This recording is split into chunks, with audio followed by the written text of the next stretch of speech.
El olor de la sangre abrumaba el aire, una sustancia que asimilaba haber quedado impregnado en las venas de la propia tierra.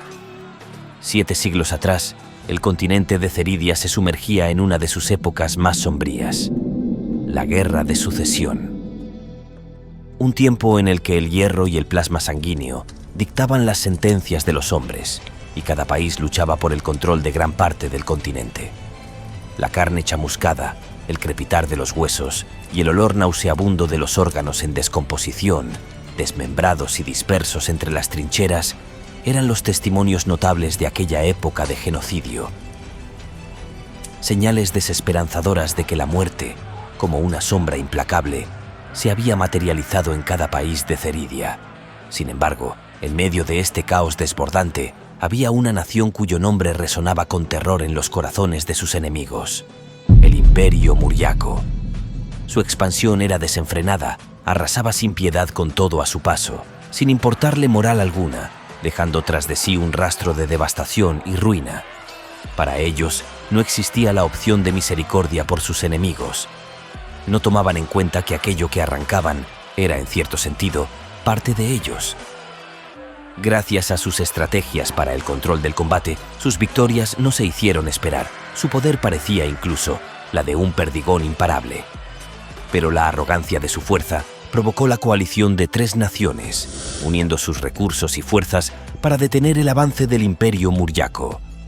El imperio, que al principio parecía dominar todo el continente, comenzó a flaquear bajo el peso de esta alianza. Su marcha de conquista se ralentizó. Su tierra finalmente comenzaba a sangrar de las heridas que estaba ocultando. Y mientras ellos se encontraban acorralados, otros países, al notar aquella debilidad, no dudaron en lanzar sus propios ataques, con el propósito de invadir sus territorios aprovechándose de su caída. La Guerra de Sucesión dejó cicatrices profundas, pero lo peor aún no había brotado de sus tierras.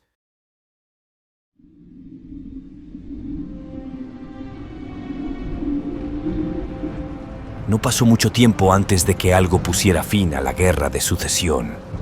Bajo el cielo nocturno, lo poco de los escombros de una ciudad en ruinas había sido totalmente arrasado por el estruendo de un relámpago cataclísmico de fuego. El sonido ensordecedor cargado de las flamas hicieron que a su roce todo lo que alguna vez estuvo lleno de vida fuera pulverizado en menos de un microsegundo. Las nubes ardían y los hogares se reducían a cenizas mientras las personas desesperadas intentaban salvarse a ellos mismos o a sus seres queridos.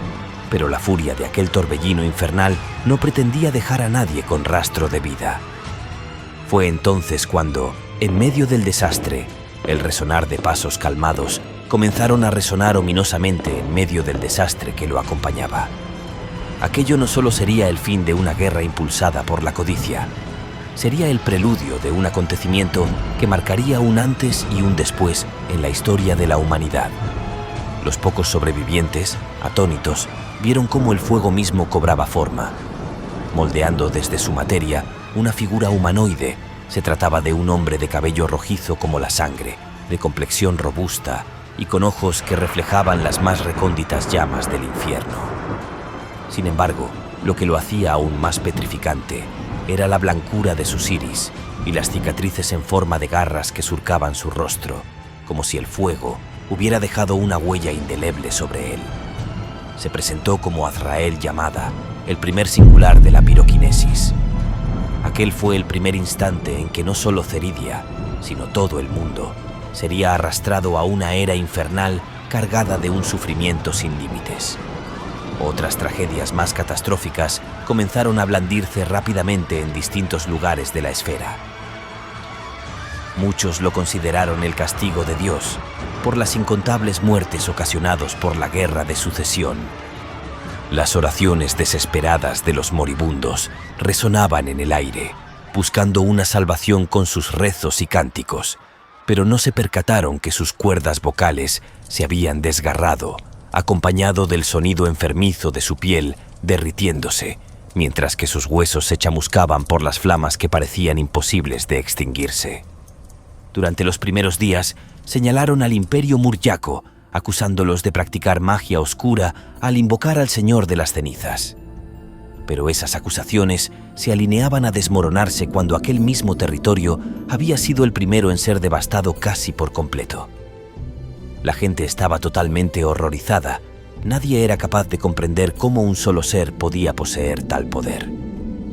En ese entonces, no había ser en la Tierra que fuera portador de un poder cinético. Algunos lo llamaban mago, demonio o ángel, pero la verdad era mucho más aterradora de lo que cualquiera podía imaginar. Algunos imperios vieron en su poder una pieza fundamental para lograr sus propios fines expansionistas. Debía ser explotado. Aquellos intentaron manipularlo para su beneficio. Le ofrecieron terrenos, mujeres y tesoros de cantidades exorbitantes. Pero solo bastaba un parpadeo de sus ojos para que la sangre de los cuerpos de quienes lo veían como un arma comenzara a hervir frenéticamente, proveyéndoles de una muerte atroz de dejar este mundo. Azrael Yamada era implacable. No solo sembró el caos en el Imperio Muryaco, sino que arrasó con todo a su paso. Incendió los cielos, derretió montañas y pulverizó por completo un país en menos de un minuto. Los ecosistemas se desplomaron cuando, con un gesto de sus ojos, aumentó la temperatura solar, derritiendo glaciares enteros de aquel entonces. Para él, aquello que hacía era la verdadera justicia. Erradicar lo malo desde la raíz. Su sola presencia era suficiente para hacer temblar a decenas de naciones. No había ser corpóreo que se atreviera a pronunciar su nombre, o mucho menos enfrentarse contra él, por miedo a ser engullido por los meteoritos que caían de los cielos como si el mismo cosmos le respondiera. Cada respiro que daba traía consigo un paso hacia un final pesadillesco de este mundo y el principio de otro aún más devastador.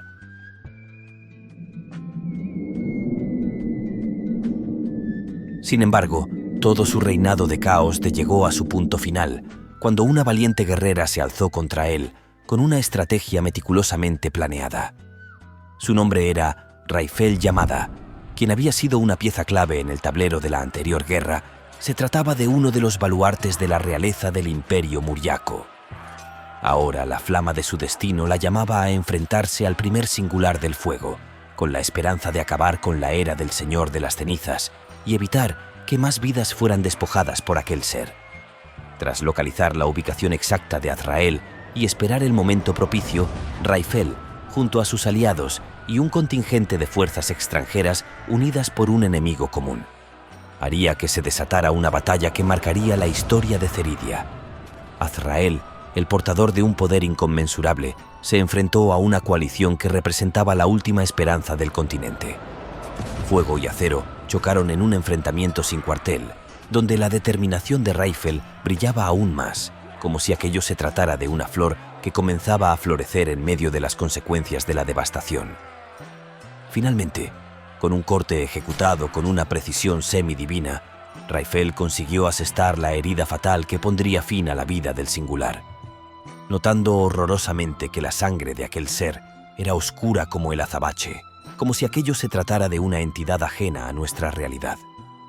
Sin embargo, Azrael, a pocos instantes de que su corazón se rindiera de latir, demostró ser el portador de una crueldad inimaginable. Con un acto final cargado de soberbia, partió a la mitad toda la extensión del continente de Ceridia, generando un cataclismo que precipitó a muchas ciudades a ser envolvidas por las aguas del océano. Aquel ultimátum no solo sacudió la tierra, sino también los corazones de quienes presenciaron el fin de aquella era. El impacto de aquel acto final, conocido como el cisma de Ceridia. Las cicatrices de la tierra se convirtieron en un recordatorio perpetuo de la devastación que podía desatar un singular. Pero el daño más profundo no fue el geográfico, sino el que impregnó el alma de los sobrevivientes, especialmente en los corazones de los habitantes del antiguo Imperio Muryaco, que después de que aquella era llegara a su fin, adoptaron el nombre de Muryude.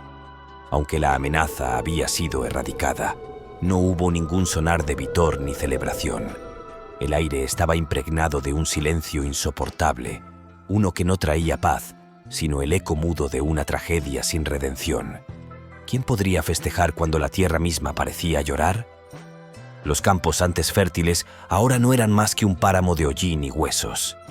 Las ciudades en ruinas, un recuerdo espectral de lo que alguna vez fue un lugar de prosperación. La Guerra de Sucesión y la Era del Señor de las Cenizas no dejaron ganadores ni perdedores, solo un inmenso vacío cargado de desgracia donde alguna vez habitó la humanidad. La victoria no era más que una ilusión cruel. ¿De qué servía acabar con la amenaza si las almas de los vivos estaban tan rotas como las ruinas a su alrededor? Cada mirada cargaba el peso de una pregunta ineludible. ¿Realmente algo cambió? ¿O si valió la pena? El fin no marcó un nuevo comienzo lleno de color. Todos estaban destinados a muchos siglos de desesperanza.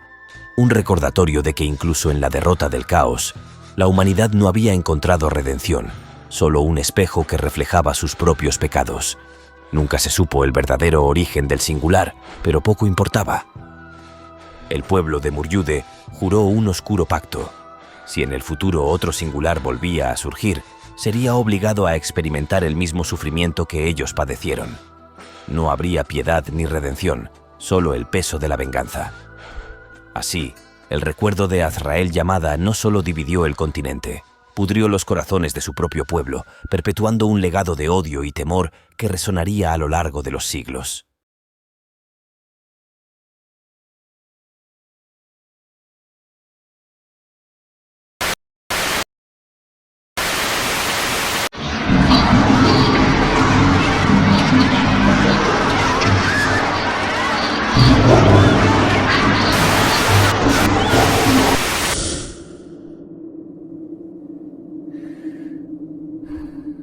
No es mi culpa que todo eso haya ocurrido. ¿Por qué tengo que ser la única en cargar con el peso de los pecados de otro? La voz de Mei temblaba, quebrada por el cansancio. Cerró los ojos con pesar, deseando borrar la materia gélida de las miradas ajenas y las cicatrices invisibles que marcaban cada rastro de su alma. Sus puños se apretaron brevemente antes de relajarse cuando ella sintió como tan solo ese acto le produjo un dolor punzante, como si su mano hubiera sido rayada por la cima de una aguja. Soltó un suspiro ahogado, más por necesidad que por alivio, intentando ignorar el dolor que recorría su cuerpo magullado. Iem, ¿tú también crees que soy la reencarnación de aquella persona? Su pregunta quedó suspendida en el aire, flotando junto a un eco frágil y vulnerable. Iem, sentada a su lado, la observó unos segundos en silencio, como si estuviera ordenando sus pensamientos. Rotundamente no, Mei. No creo que seas ese asesino. Respondió con una firmeza calmada, su mirada enfocándose al horizonte. Si lo fueras, no intentarías ayudar a desconocidos. Atacarías sin dudar, pero... Tú no eres así, ¿verdad? Tu corazón está lleno de bondad. Iem hizo una pausa, su mano reposando en su rostro a manera de pensamiento, dejando que sus palabras inundaran el muro de culpa que Mei había encarnado alrededor de sí misma. Aunque esa misma bondad te hace imposible odiar y defenderte, no deberías dejar que todo eso te afecte demasiado. Continuó, esta vez dirigiéndole una amigable sonrisa. Los ojos de Mei se entreabrieron, apenas un destello de sus emociones internas, mientras escuchaba atentamente cada vocal que salía del sonar de su amiga. Ambas miraban el paisaje etéreo, un lugar que parecía existir fuera del tiempo y del plano existencial. Tú tienes tu propia chispa, y una muy tierna, por cierto. La risa ligera de Iem rompió el silencio, llenando el aire con una diversión inesperada. Mei, por primera vez en lo que parecía una eternidad entre la neblina de un purgatorio, dejó que un leve suspiro de paz cruzara sus labios. Estar junto a ti me hace sentir como si estuviera en un lugar seguro. Sus palabras fueron un susurro lleno de una tierna honestidad. Lentamente, cerró los ojos y dejó que su cuerpo se acurrucara suavemente junto al de Iem, encontrando consuelo en la cercanía de su amiga. Cuando estoy contigo, siento que todo mi sufrimiento fuera un mal sueño. Es como si esta fuera mi verdadera realidad. La mano de Iem se deslizó con delicadeza sobre el cabello anaranjado de Mei, como un susurro silencioso de apoyo. Cada caricia era respetuosa, gentil, como si entendiera cuán frágil era el mundo interior de Mei en ese instante. «Muchas gracias». Aquellas palabras escaparon en un susurro de los labios de Mei, un alivio tan suave que parecía desvanecerse por la brisa del viento. Por un instante, su mente atribulada halló un remanso, un espero en su tormento. Pero la realidad, por más indecorosa que se tratara, inevitablemente siempre regresaría, y con ello, la conciencia de un mundo que no le daba confort comenzaba a posicionarse, reemplazando la calidez de su imaginación. Aún así, ese pequeño instante de paz le recordó nuevamente que no estaba completamente sola.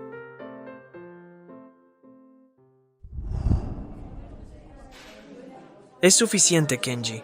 ¿Acaso te robaron el cerebro? Eso que nos propones hacer está estrictamente prohibido. Aunque todos puedan hacer lo que quieran con Mei, no está permitido usar poderes cinéticos para atacarla. Sadaharu, Mitsubishi y Matsaru eran los únicos que se oponían abiertamente a la absurda propuesta de Kenji.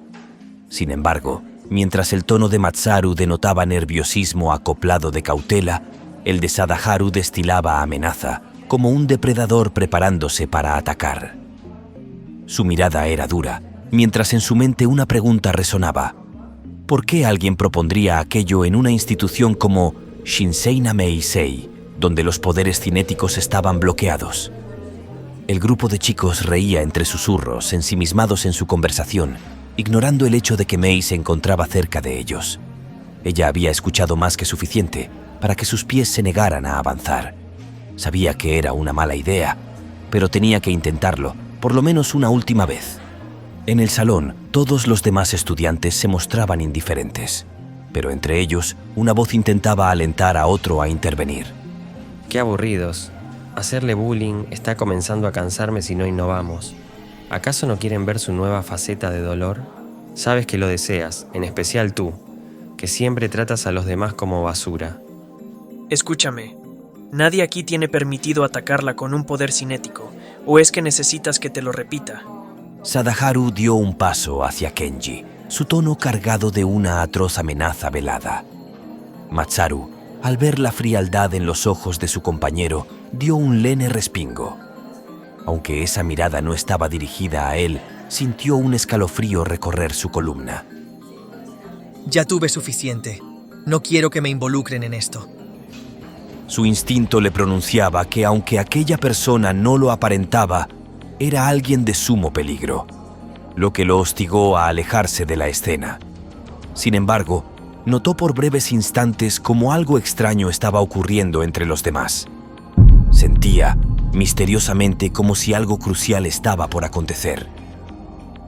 En ese momento, la voz de Mei rompió aquella tensión. Muy buenos días. ¿De qué hablan, compañeros? ¿Puedo unirme a su conversación? Dijo irradiantemente, esbozando una amigable sonrisa. El silencio que prosiguió fue uno incómodo, pareciendo consumir el oxígeno. Finalmente, Kenji respondió, con un tono ácido acompañado de desprecio. ¿Qué te ocurre? Oh, maldita sea. No esperaba que una aberración viniera a hablarme. Se acercó a Mei con pasos lentos y calculados. El rostro de Kenji se contorsionaba de ira, su puño cerrado con fuerza mientras avanzaba hacia ella.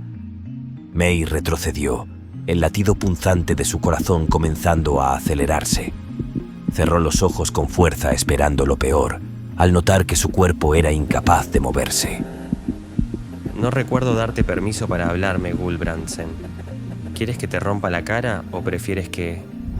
Antes de que pudiera hacer algo contra ella, Sadaharu entrometió la mano, interponiéndose entre ambos con una calma glacial. Kenji sintió cómo su cuerpo se estremecía, experimentando un temblor incontrolable que lo obligó a retroceder. Agradecería que te comportaras, pronunció fríamente, observando cómo Kenji permanecía en silencio al lado suyo. Sin embargo, Sadaharu desconocía cómo él, entre la sombra de su mirada, formaba señales discretas hacia otro estudiante, como si entre ellos tramaran algo. Buenos días, Gulbrandsen. Perdón por esto. Vamos, levanta la mirada. Me sienta mal que una chica como tú tiemble delante de mí. El sarcasmo en su voz era evidente, aunque sus palabras se revestían de una fachada cortez. A primera vista, Sadaharu podría parecer un estudiante ejemplar, un mediador que resolvía los conflictos encaminándose por la empatía. Sin embargo, para Mei y para los que ya lo conocían perfectamente, él era la encarnación de algo mucho más oscuro.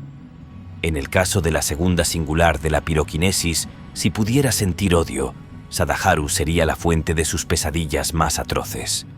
En su mente, el ramo de hortensias que él parecía ofrecer no simbolizaba paz, sino un arreglo que escondía decenas de cuchillas oxidadas, esperando el instante perfecto para lastimar.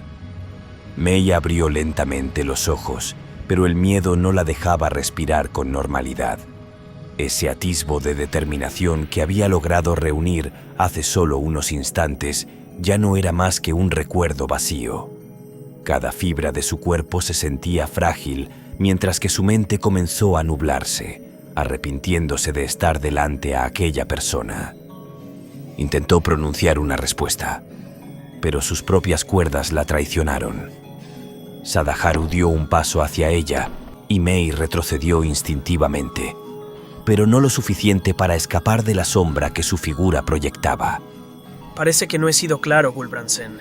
¿Hay algo en lo que te podamos ayudar? Dijo, alargando su nombre con un deje de desprecio. Su tono era una mezcla de burla y amenaza, como si disfrutara jugar con la desesperación de su presa. Ah, qué maravilla. Quería dejar que por lo menos este día tuvieras la potestad de librarte de mí, pero aquí estás. ¿Es que acaso ruegas por tu rutina de golpes? Dime, ¿cómo prefieres que lo hagamos hoy? ¿Como siempre o algo más especial? Yo no quiero... Más te vale responder correctamente. El aire se tornó pesado, denso, como si una presión invisible comenzara a aplastarlo todo. Las risas lejanas de otros estudiantes se desvanecieron y todo sonido parecía extinguirse, dejando solo el retumbar sordo del latido de Mei en sus oídos. Ella intentó articular algo, cualquier cosa que pudiera desviar el curso de los acontecimientos, pero sus palabras murieron antes de formarse. Una sombra oscura se cernió sobre su mente, plagada de pensamientos intrusivos que la aplastaban sin misericordia. No debía haber venido. ¿Por qué pensé que sería distinto? Todo esto es mi culpa. La tela de su camisa se tensó contra su piel mientras los dedos de Sadaharu se cerraban como un grillete de hierro. Mei sintió como el aire se tornaba aún más denso de lo habitual. Su visión comenzó a nublarse mientras su mente repetía una sola frase: «No quiero seguir aquí». Sadaharu inclinó su rostro hacia ella, susurrándole con un deleite sádico: Más te vale aguantar. Ya sabes lo que te espera si no lo haces. Mei, en un intento forzado por no gritar, volteó su mirada en dirección a los demás. Quiso creer que por lo menos alguien se preocuparía por ella. Sin embargo, notó levemente como una de sus compañeras, Yoshino Nishimura, se mostraba nerviosa, respirando agitadamente en silencio mientras un fragmento de hielo comenzaba a formarse en su mano. Pero antes de que Mei llegara a una conclusión, el agarre de Sadaharu se hizo más violento, tirando de ella hacia adelante hasta que sus rostros estuvieron a centímetros de distancia. Mei sintió cómo sus piernas comenzaban a fallarle, mientras que un gemido de dolor escapó involuntariamente de su garganta. Desearía que todo esto simplemente terminara. Pensó mientras sus ojos se llenaban de lágrimas que no se atrevía a dejar caer. Sadaharu inclinó su rostro hacia ella, susurrándole con un deleite sádico: Eso es lo que más me gusta de ti. No importa cuánto lo niegues, siempre vuelves. ¿No es verdad? Mei cerró los ojos, tratando de ahogar el nudo que se formaba en su pecho. Pero no podía ignorar el calor abrasador de las lágrimas que comenzaron a deslizarse por sus mejillas, ni el peso de la impotencia que la hundía cada vez más en un abismo sin salida. Por favor, perdónenme si les hice algo. Prometo que remediaré todo el daño que les hice.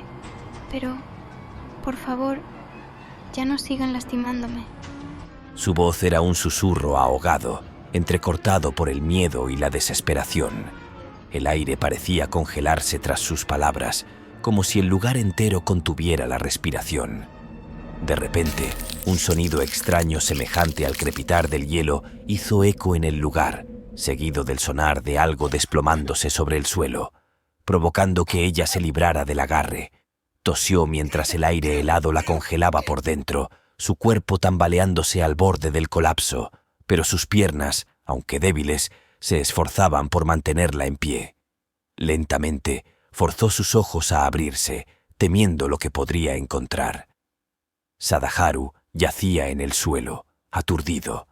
El cruel semblante de superioridad que lo acompañaba se había desplomado. Las burlas y risas veladas de los demás se esfumaron como una flama extinguida. Todos los presentes quedaron estupefactos, mirándose entre sí con nerviosismo. El silencio que prosiguió hizo que tan solo una pregunta inundara sus mentes. ¿Quién se atrevería a enfrentarse a Sadaharu? Aquel que se trataba de uno de los Spurs más temidos de la ciudad. El ambiente no tardó en romperse de nuevo cuando, sin previo aviso, el suelo comenzó a vibrar débilmente bajo sus pies. Y antes de que alguien pudiera reaccionar, 4 pilares de hielo emergieron abruptamente del suelo, destazando el aire con una precisión tremebundal. Mei no tuvo tiempo de prepararse para lo que se avecinaba contra ella.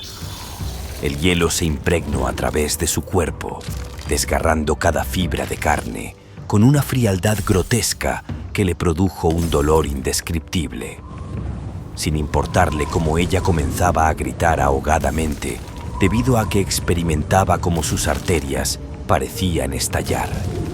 Mei se movía frenéticamente, sus movimientos erráticos impulsados por el dolor insoportable. Finalmente, cuando el hielo tocó el hueso, un nuevo umbral de sufrimiento se abrió paso en su cuerpo. Aquella sería la primera vez que la atacarían de tal magnitud. En ese instante, sintió como algo dentro de ella comenzaba a marchitarse. Y entonces, entre el sonido de su propia agonía, unas palabras heladas cortaron el aire. Esto era a lo que me refería. Probar algo nuevo. Pronunció, en un tono que disfrutaba del momento que tanto esperó, entablando una mirada cómplice con Yoshino. Mei levantó la mirada con dificultad, el dolor entumeciendo sus sentidos.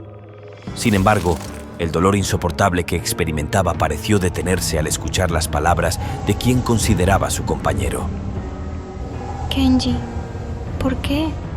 Susurró, con lágrimas ardiendo en sus ojos. ¿Qué? Pensé que ya lo asimilabas. En su mente, las palabras de Kenji resonaban como un eco distante. Él chasqueó los dedos con una facilidad inquietante y sus manos comenzaron a transformarse, adoptando la forma de un arma.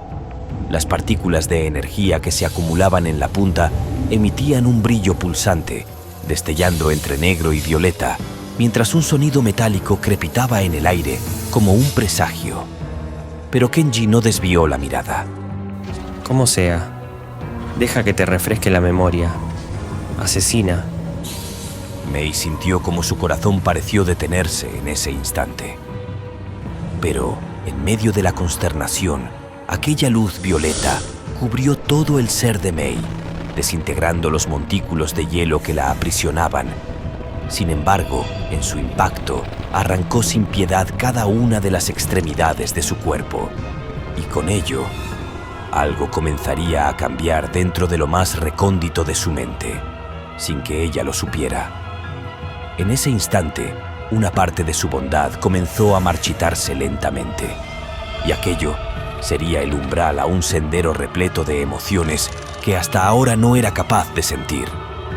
Aquel lugar entre la penumbra, donde el resentimiento y odio serían ahora los causantes de su decadencia.